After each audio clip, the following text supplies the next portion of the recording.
All right, everybody, here we are perched above one of the buildings of the Farnsworth House in Gettysburg, Pennsylvania, getting ready to look and bring you the famous Gettysburg Remembrance Parade, Remembrance Day Parade. I am Gary Edelman. I'm Chris White. And we also have some other guests with us. We have Tim Smith, local expert, lives in this particular place, and also really good on all lives in this particular place, and also really good on all things Gettysburg. Tim, say hi. Hi. And we've also got Connor Townsend over here. For those of you watching on Facebook, you'll be able to see a donation button up there. The American Battlefield Trust is trying to raise money for 18 acres at Seminary Ridge, so donate toward that. We have a one-to-one match up to $5,000. We were at $2,000 last I checked, and let's see if we can get a little bit further to save 18 acres at Seminary Ridge. Connor, say hello. Oh. Yo! So Connor might call out your name if you're able to donate along the way. Now, Connor might call out your name if you're able to donate along the way. Now, we do not know the order of the parade, exactly who's coming in what order, but man, you can already see in the distance. You can see Yanks, you can see Rebs, you can see, looks like Zouaves and other things, and we'll be talking, especially Chris White, about who some of these people are, why they're dressed that way, and make sure you hit us with your questions as we're going along. We'll do our best. We'll be with you this whole time as long as connectivity allows. So tell us where you're watching from, hit us with your questions, and we'll go along from there. We might have some dead space here and there where you can just enjoy the sights and sounds as well. Tim, do you want to talk a little bit about the history of the Remembrance Day Parade? Well, this year is the 62nd anniversary of the Gettysburg Remembrance Day Parade. And what had happened is the last member of the Grand Army of the Republic, Albert Wilson, died in 1956. And in 1957, people got together and decided it would be good to have an annual Remembrance Day Parade.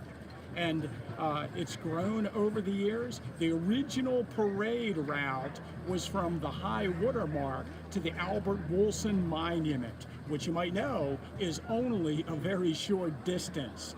But today the parade has grown. There are Union, Confederate soldiers and civilians in the parade.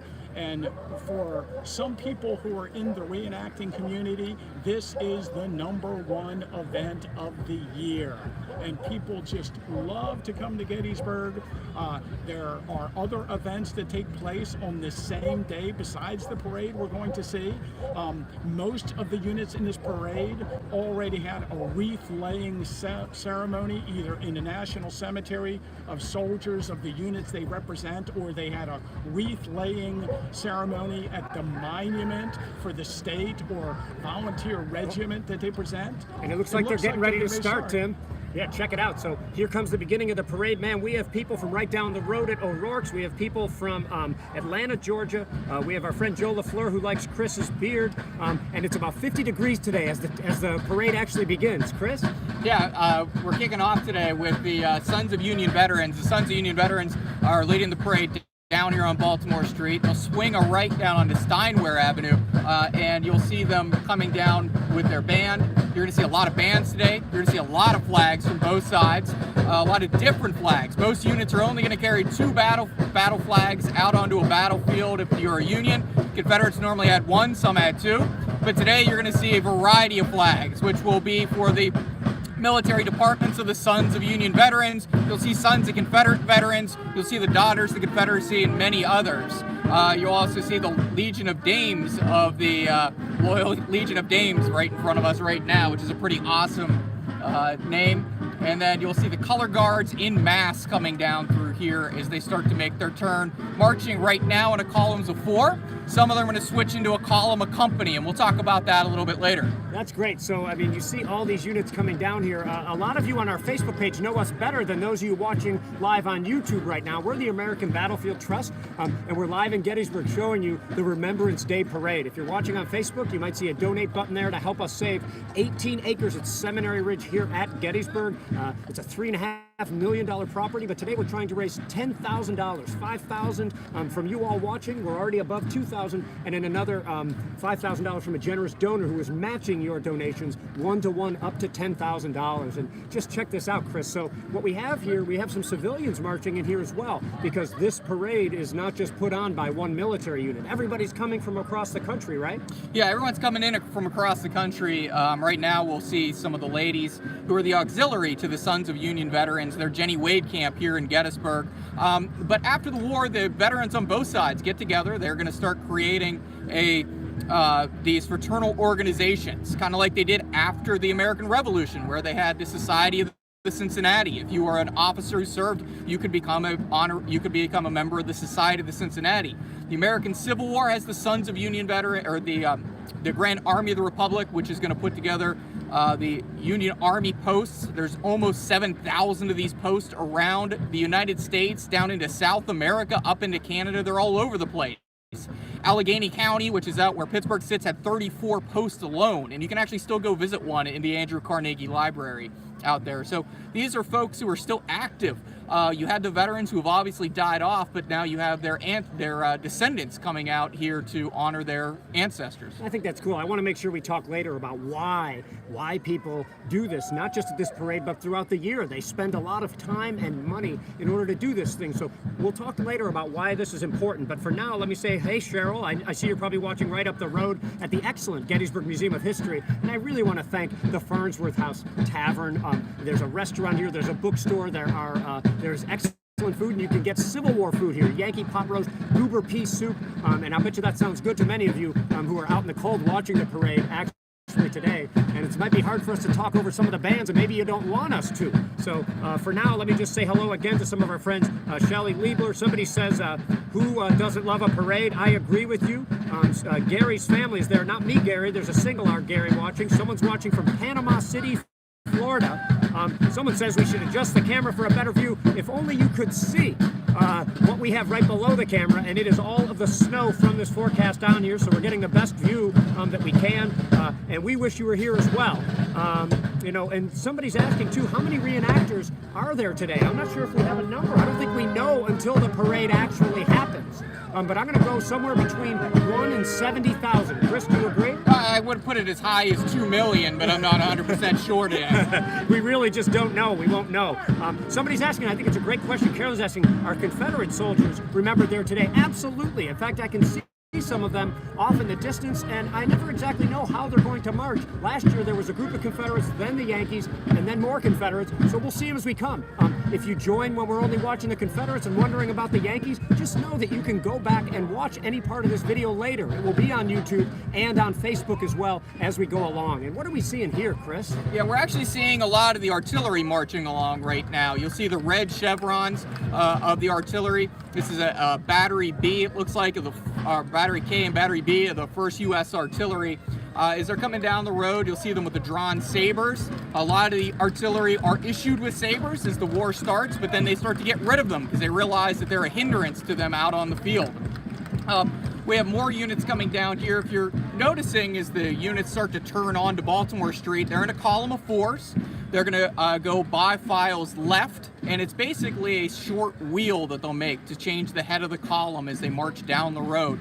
So as you see them down, you might see an officer pointing his sword to the left. Those swords do have a purpose other than for defense. They are great batons for showing you which way to go on a march. Keep in mind, a regiment at full strength would be over 1,000 men.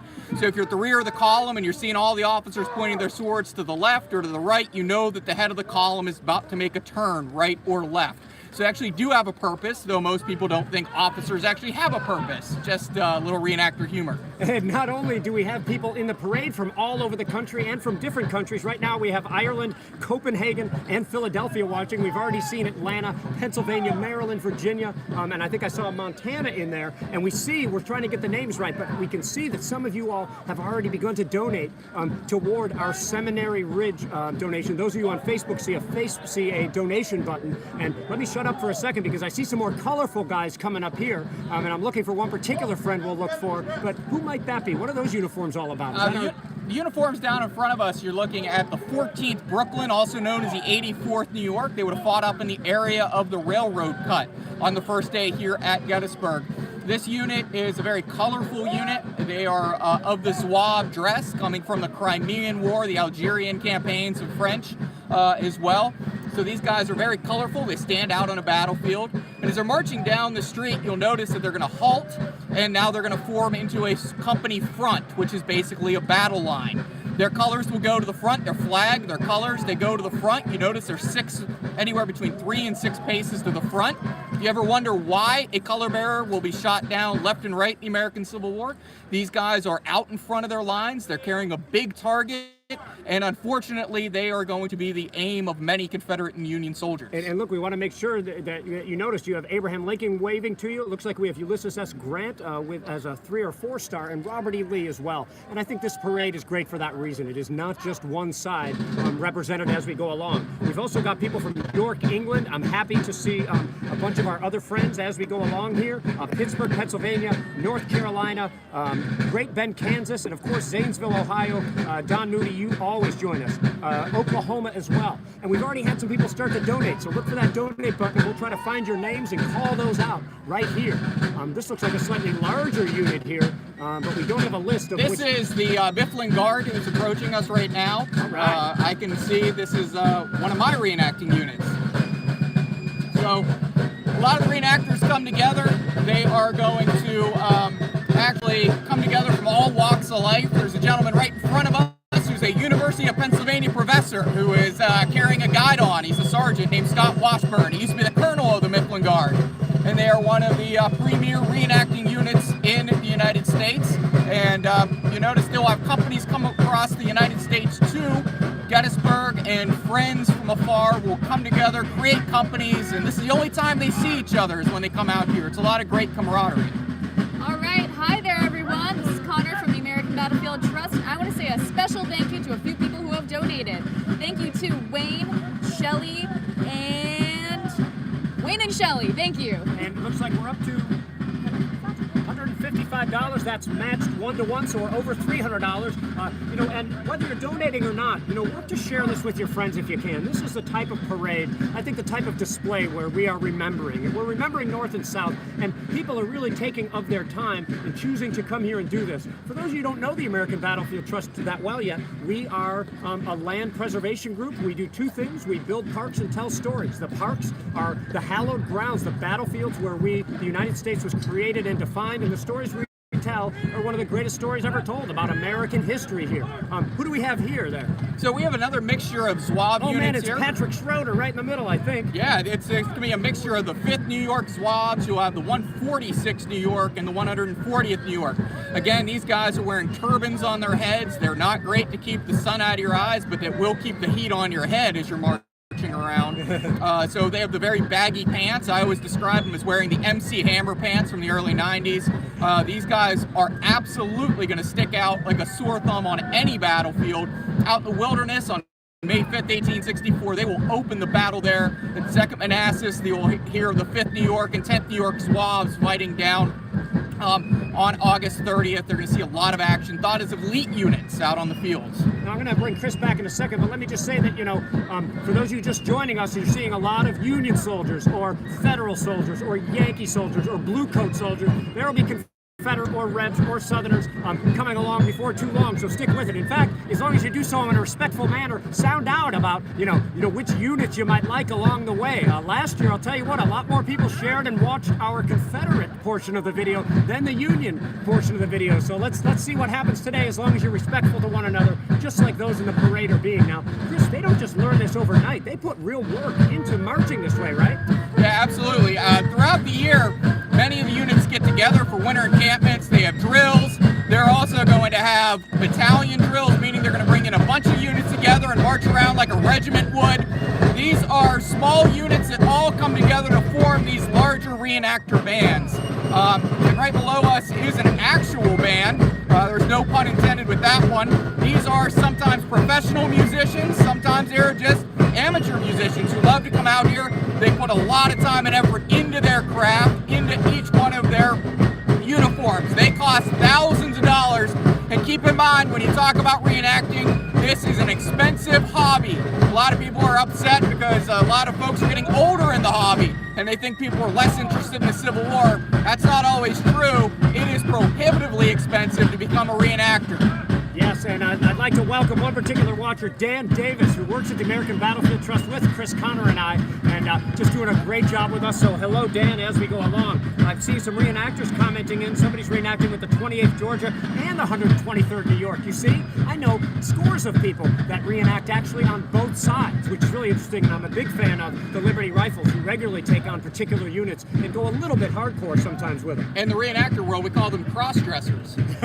Excellent, good. Hashtag cross-dressers. I'm not seeing a whole lot of fun hashtags, so feel free to show them up. We do like to be irreverent, but in the end, respectful toward one another as we go. I'm glad to see so many of you here. Now we got Cincinnati, Ohio, and it looks like Connor's coming up to yell something here. And whenever Connor yells, it's about somebody who generously helped us to save Seminary Ridge at Gettysburg on a 1-to-1 match. Connor?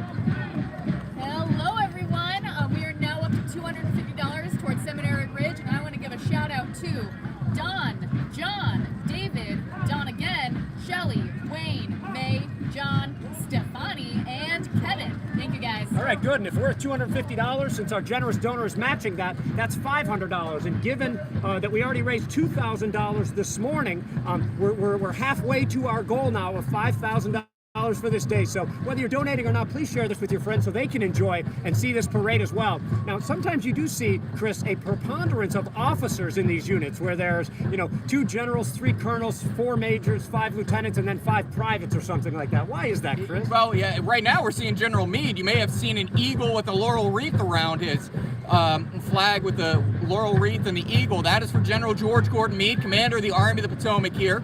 And that is going to, according to Ulysses S. Grant, look like Caesar's coming along when he sees him in 1864. He jokes with him. But there are a lot of officers. Some folks are going to be privates. Some folks are going to be officers. Some have multiple units that they march with, so they'll have different ones. And everyone loves to be an officer. And the one thing about the reenactor community, if you buy it, you can wear it. And I like that. And some of you may have seen the dark green uniforms of the U.S. Sharpshooters. These are guys who had to pass a rigorous test. They wore different uniforms, not only of green, but with rubber buttons on them so they wouldn't shine or glint.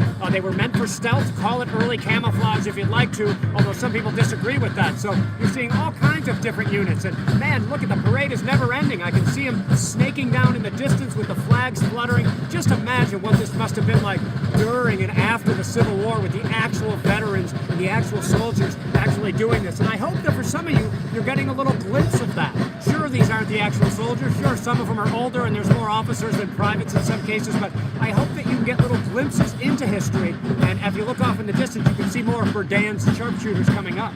Yeah, and just keep in mind, you can go over to the YouTube channel of the American Battlefield Trust and see a video about us learning more about Berdan's Sharpshooters here at Gettysburg last year with Greg Goodell, who's in charge of the collection here. It's a great video. Berdan's Sharpshooters, they're going to work as skirmishers out front, elite units, as Gary talked about.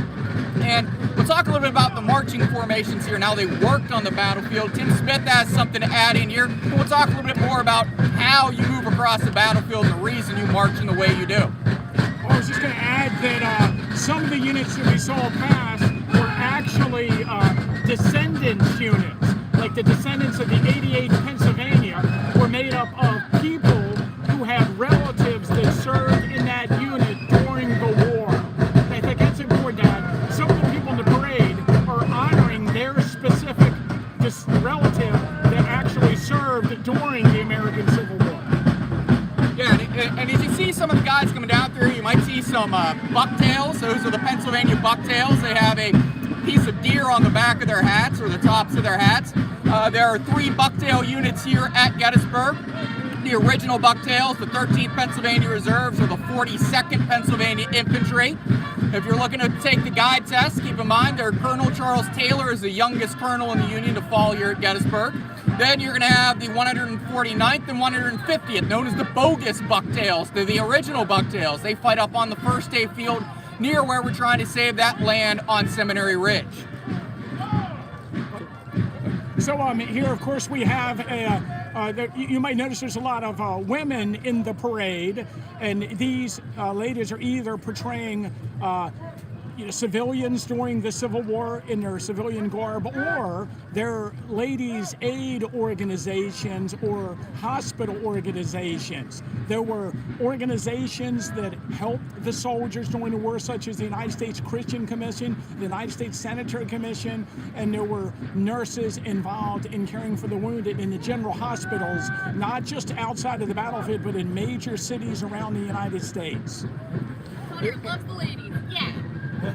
Yeah, and as you notice, the parade's actually starting to back up. This is actually very typical of an army on the march. The head of the column is moving slowly, so the rear of the column has to stop, and it turns into an inching match where these guys will go a few feet, stop, go a few feet, stop. So you're noticing that the officers who actually like their men are telling them to put their arms down and order arms, putting them down on the ground. Now they're coming up to the right shoulder with arms. Those guns get very heavy after time. You'll see the guys change arms all the time. It's called arms positions. They'll be changing to right shoulder shifts, support arms, and a variety of others throughout this march, just to make sure that they're not hurting the entire time. Coming forward now will be some of the men of the heavy artillery. Yes, they are going to be men who are serving in the artillery, but they're also trained as infantry. Probably the most famous unit will be the 1st Maine Heavy Artillery, who sustained over 630 casualties at the Battle of Petersburg during the opening of that siege. And that was an ill-advised attack that the colonel sort of made on his own. I think he was specifically ordered not to make it, and just a terrible cost for those Mainers to no real avail either. And you can visit that site, and there's a monument to it at Petersburg. Petersburg's a lot more than just the crater. Remember, you on Facebook that are watching, see that donate button? Well, I want to jump in real fast. Okay. We got Marines in front of us. You rarely see reenactor Marines, but the Marines were not here at Gettysburg, but they are here today. Cool. And check it out, our first horses. Let's let them go by.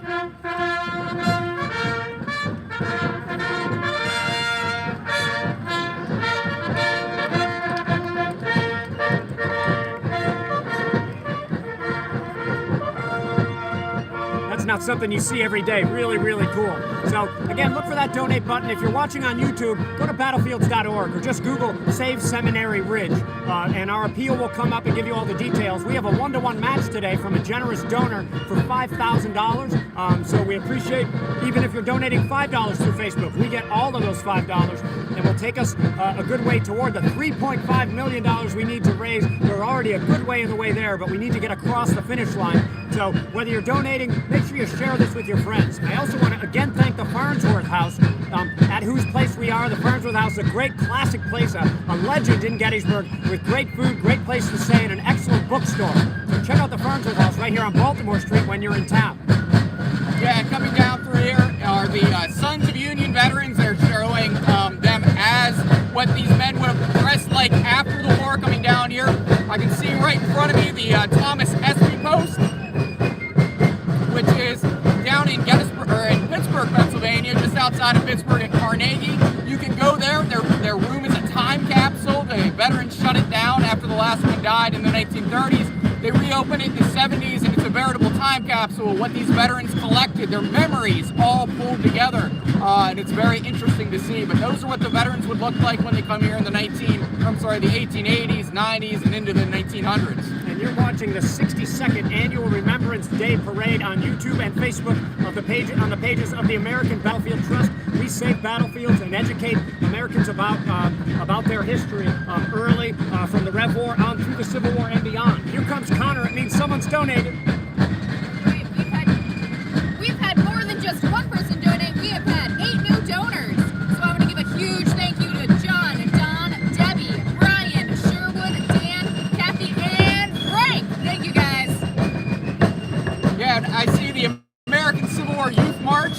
These are young people trying to get into the American Civil War. If you know of anybody who's interested in more history, send them over to our website. We have a lot of students who take advantage of our free online resources. And we also, for K through 12 teachers, have an annual National Teacher Institute, which is free to educators. So if you know anybody who's a K through 12 educator, wants to learn more about the Civil War, War of 1812, or the Rev War, send them over to battlefields.org.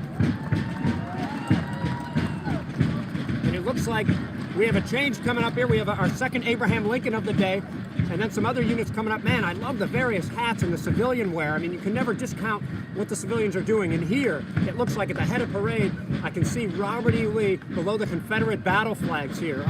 Controversial in some places, not here in Gettysburg, and not during the Remembrance Day parade, where people are marching together, Union and Confederate soldiers of all ages, remembering their ancestors as they come through here. I see our friend Frank Orlando, who's a good friend of the American Battlefield Trust, portraying General Lee in front of these colors. Chris? Yeah, and you're seeing a variety of battle flags for the South here. You'll see the Army of Northern Virginia battle flag, which the canton or the small field is the traditional battle flag, with the rest of it being white. That's the first Army of Northern Virginia battle flag. Later, they put a red stripe on the end of it, which you might see. And that is whenever it would become limp and not being caught in the wind, it looked like a surrender flag. So they had to add that line of red on the end of it. I've also seen the state of South Carolina. Looks like we have one of the first national flags coming. We have the Sons of Confederate Veterans coming down the street. So we do have Sons of Union Veterans. We have Sons of Confederate Veterans, Daughters of the Confederacy. We have all kinds of these different units and organizations who get together around the country to pay homage to their ancestors. Let me just say, we work with a lot of SCV, Sons of Confederate Veteran units, and they're respectful and looking to honor those who came before them. And this is really interesting here. What you see, Chris, is a lot of the actual St. Andrew's Cross battle flags, if I got the name right, are square. They are not rectangular. And that's how most of them, not all, but just about all of them were during the Civil War. Yeah, they're actually smaller than the Union battle flags whenever you'd see them for the most part. The Union battle flags are much larger. Many of them are made at Tiffany & Company up in New York. The Confederate battle flags, many of them, just like the Union initially, are made out of silk. Some of them are made by the ladies of their cities or respective towns, and there will be a large ceremony whenever these colors or these flags are given to each one of the units.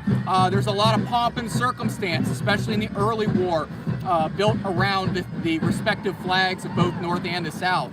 Confederates are now coming down the line. They're going to do something similar to the Union. They're going to go into a battle formation, a single company going down the street. It's called a column of companies as they're marching down. This will be a standard way to march into battle, and it's an easy way to deploy to the left, the right, or to your front. And here at Gettysburg, there are a lot of uses of the way these guys are marching down the street in these columns. You would see it in the official records and all the diaries and letters that we read. This is great. I'm really glad to see our friend Jim Hessler here, famous author, and one day I'll be as famous as he is.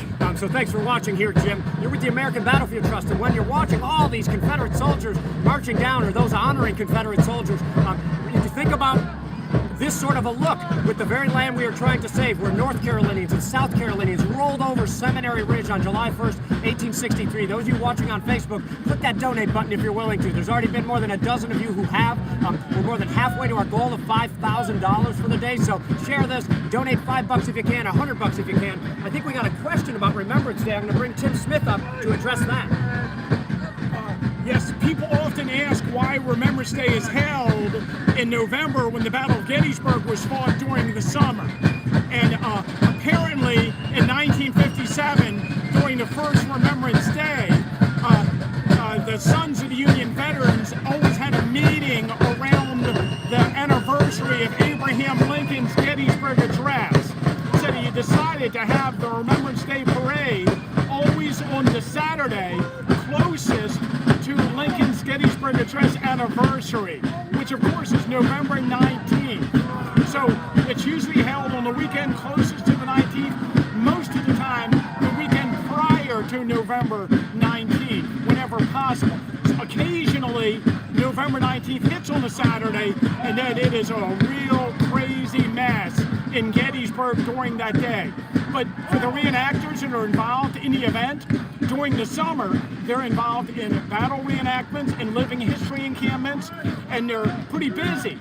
So this is an event in the off season, and it gives them opportunity to be in a parade. And tonight, all over Gettysburg, there will be balls, and there will be get-togethers, and there'll be an illumination at the cemetery where people can. There's other activities that surround this parade, and of course, we should mention this parade ends at the Albert Wilson Monument, where there will be a wreath-laying ceremony. This is really cool to note how in the Civil War, so many of you have read how the actual Confederate foot soldiers were outfitted in. Some were in butternut, some are in different jean cloths and whatnot. And you can see that represented today. And they're very particular. These reenactors, living historians, are very interested in their portrayal. They get to know often the people that they are actually portraying. And many reenact with various units as they go along as well. So just look at the Confederate masses coming down Lefevre Street as they turn onto Baltimore Street. This stuff is controversial in some places, not at Gettysburg, and generally not at battlefields. People see battlefields as slightly different, sort of places where, I think we can remember more than we can fight. Yeah, and just to add in about the uniforms, these uniforms, many of them are made out of jean wool or straight wool. They are hot in the summer. They are cold in the winter. They smell really bad because they suck in every smell you can imagine. They smell like campfires and sweats and everything.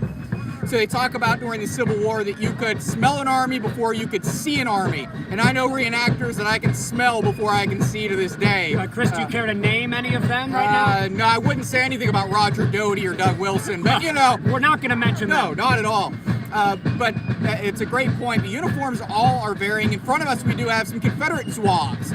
They're going to be similarly dressed to their Union brethren. A lot of these guys will come out of Louisiana. Some of them are actually British soldiers. These British soldiers are British sailors who are stuck in New Orleans during the blockade, and they join up with the Louisiana Tigers and come off to fight. And some of them fought nearly where we are pointing the cameras at, over towards East Cemetery Hill on July 2nd, 1863. This is really cool. It looks like we might have some Louisiana Tigers themselves coming up over here as we go. Also sometimes called Wheat's Tigers for General or Colonel Roberdeau Wheat, who should have been killed at the Battle of Bull Run, survived only to be killed the following year at Gaines's Mill. Now, I want to call out to a couple of people. Tom Moore and Tom Nank are both watching. Tom Moore works with Chris and Connor and I at the American Battlefield Trust, and Tom Nank actually helps to steward Lee's headquarters. Lee's headquarters has been open today, and a bunch of people have been going to the building. We open it when we can, but we don't have a full-time staff up there. Well, Tom Nank and Matt George are the ones that make that happen. One more thing, a lot of people are saying that we're great for doing this and everything. I just want to say that just by watching this broadcast, you all, whether you're donating or not, are the ones who are really helpful in perpetuating American history. The people marching in this parade are helping us to remember American history. So thank you for whatever you're doing. Just by sharing this with your friends, I think a few more people can see it and might care a little bit more. And I want to say again that when I see this, even though these aren't actual Civil War soldiers, it gives me a glimpse into the 1860s, 70s, and 80s, especially in the 1890s even, when there were parades in every street. When the troops would even come home from war, they would march down the street in parade, maybe a little more tired, maybe looking a little different, but I hope you get little glimpses from this event. Yeah, and there's some great things to notice as you're marching along. You see the Confederates are changing their arms right in front of us right now.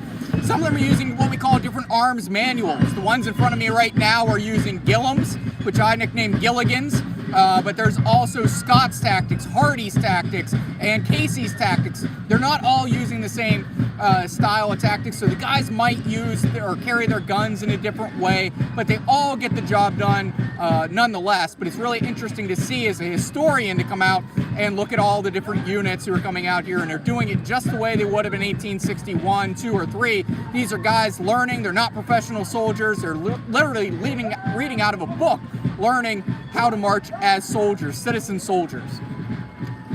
I don't know if the end of the parade is coming up. I wanted to mention that this area of town was the scene of heavy fighting.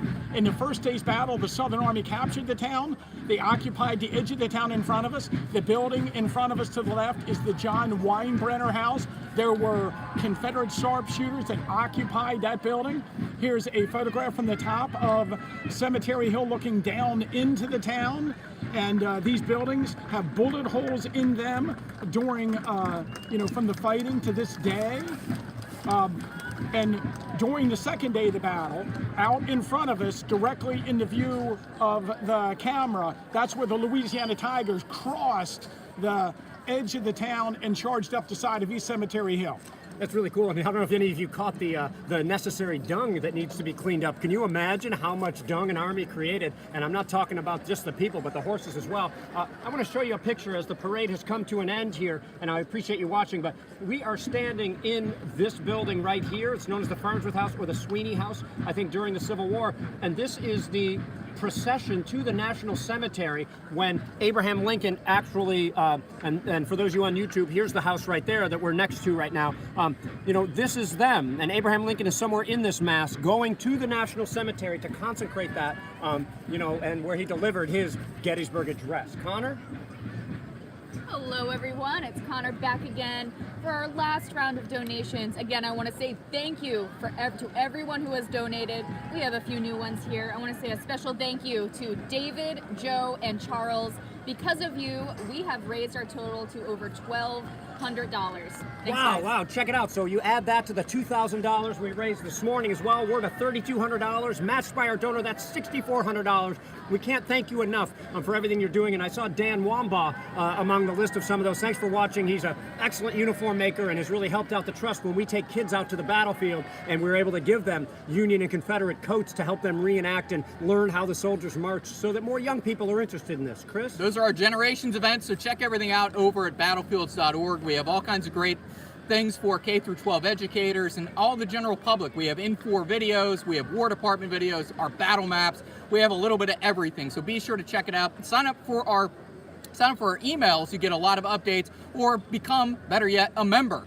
Yeah, exactly. Just go to battlefields.org. We have more Civil War content than anybody else, and soon more Revolutionary War and 1812 content than anybody else as well. So just check us out. It's easy to do that. Sign up for our emails. Doesn't cost you anything, and we will send you relevant information, relevant to the battle anniversaries and everything like that. And we'll continue to bring you these things on Facebook and on YouTube as we can. We're getting ready for our slate for 2019 for the 155th anniversary of a lot that happened in 1864. We'll be holding Generations events. I believe our next Facebook Live will be later this month. I think on November 27th. Yes, at a place called Mine Run. If you don't know about it, learn about it. We'll be out at Mine Run doing some stops and taking you some of that history that happened between Gettysburg and the Wilderness as well. And let me just say, to the Farnsworth House for giving us probably the best spot in Gettysburg to actually shoot this parade and be able to bring it to you. The Farnsworth House is a Gettysburg, institution. Come here, have a drink, get some food, stay here if you'd like. They have a great beer garden now, even in the cold, so come and do it. And for those of you who don't come to battlefields, that just watch from afar, try to make that trek. It's so much different being here, and when you can't, we'll do our best to bring it to you. I want to thank Tim Smith for being with us all day today, and to the Farnsworth House, like I said as well, to Chris and Connor, and to our other guests, Pete Mealy and Dana Schoaf earlier, for this great day and for helping us to raise all this money as we go. Thank you all for watching, and thank you so much, especially to those who do or will support battlefield preservation.